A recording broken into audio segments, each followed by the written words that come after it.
¿Te imaginas a un asesino en serie que, según la policía, mató a más de 50 personas a lo largo de 15 años, pero que al final quizás no mató a nadie? Esta es la increíble y oscura historia de Bruno Lütke, el hombre que pasó a los anales del crimen como el mayor asesino en serie de Alemania, pero cuya confesión es hoy uno de los mayores misterios de la criminología. Nuestra historia comienza en la Alemania nazi, una época de orden, propaganda y terror. En este escenario, Bruno Lütke era lo que muchos consideraban un ciudadano de segunda. Nacido en 1908, Bruno era un hombre con una discapacidad intelectual notable.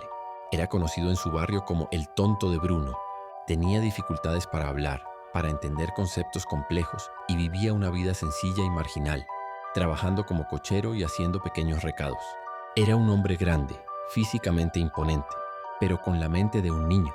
Nadie, absolutamente nadie, sospecharía que detrás de esa apariencia se escondía un monstruo.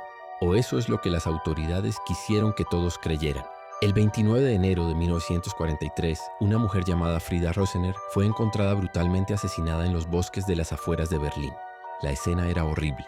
La habían violado y estrangulado. La policía, bajo la inmensa presión del régimen nazi para resolver crímenes rápidamente y demostrar la eficacia del Tercer Reich, necesitaba un culpable. Y lo necesitaban ya. Las sospechas de alguna manera recayeron sobre Bruno Lütke. ¿Por qué? Los detalles son turbios. Algunos dicen que alguien lo vio merodeando por la zona. Otros que simplemente era un objetivo fácil, alguien que no podría defenderse de una acusación. Lo llevaron a la comisaría para un interrogatorio. Y aquí es donde la historia da un giro surrealista. El interrogatorio fue dirigido por un detective de homicidios muy famoso en la época, el comisar Franz. Y lo que pasó en esa sala cambió la vida de Lütke para siempre. Durante horas y horas de interrogatorio, sin abogado, sin nadie que lo protegiera, Bruno Lütke, el hombre que apenas podía hilar dos frases seguidas, comenzó a confesar. Pero no solo confesó el asesinato de Frida Rosener, confesó otro, y otro, y otro más. Los detectives, asombrados, le mostraban fotos de casos sin resolver de toda Alemania, crímenes ocurridos a lo largo de casi 2 décadas. Y Bruno dócilmente asentía. Sí, yo lo hice. Sí, yo estaba allí, describía los crímenes. Pero sus descripciones eran extrañamente similares a los detalles que los propios policías le sugerían. Si le preguntaban, ¿la estrangulaste con su propio pañuelo? Él respondía, sí, con su propio pañuelo. Al final del macabro proceso, Bruno Lütke había confesado la asombrosa cifra de 51 asesinatos, aunque algunas fuentes dicen que fueron hasta 84. El caso se cerró. La prensa nazi lo celebró como un triunfo. Habían atrapado al peor asesino en serie de la historia de Alemania.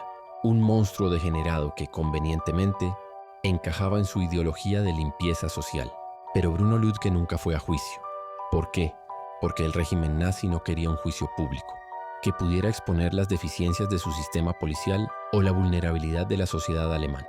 En cambio, lo declararon criminalmente loco y, en virtud de las leyes de eugenesia nazis, fue enviado a un hospital en Viena para ser estudiado como un espécimen criminológico. Lo sometieron a todo tipo de experimentos médicos inhumanos. Y allí, en ese hospital, en abril de 1944, Bruno Lütke murió. La causa oficial, una inyección letal administrada durante uno de estos experimentos. Durante décadas, la historia de Bruno Lütke como el superasesino en serie fue aceptada. Pero después de la guerra, algunos empezaron a cuestionarla. ¿Cómo era posible que un hombre con discapacidad intelectual, que apenas sabía moverse fuera de su propio barrio, hubiera viajado por toda Alemania cometiendo crímenes complejos sin ser detectado durante 15 años? No tenía coche, apenas tenía dinero. No había ni una sola prueba física que lo conectara con ninguna de las escenas del crimen. Ni una huella, ni un testigo fiable. Nada, solo su confesión. Hoy en día la gran mayoría de historiadores y criminólogos creen que Bruno Lütke era inocente. Creen que fue víctima de un sistema brutal que necesitaba un chivo expiatorio. Fue un hombre vulnerable, manipulado por policías ambiciosos que le pusieron las palabras en la boca para cerrar docenas de casos sin resolver y ganar prestigio. La historia de Bruno Lütke no es la de un asesino, sino la de una víctima. Una víctima de la brutalidad policial, de la manipulación y de una ideología que despreciaba a los débiles. Su caso nos obliga a preguntarnos, ¿cuántas verdades oficiales se construyen sobre la base de confesiones forzadas? ¿Y cuántos monstruos son en realidad creados por la misma sociedad que dice protegerse de ellos? La próxima vez que escuches una historia de un crimen resuelto demasiado fácil, recuerda al tonto de Bruno, el asesino en serie que muy probablemente nunca mató a nadie,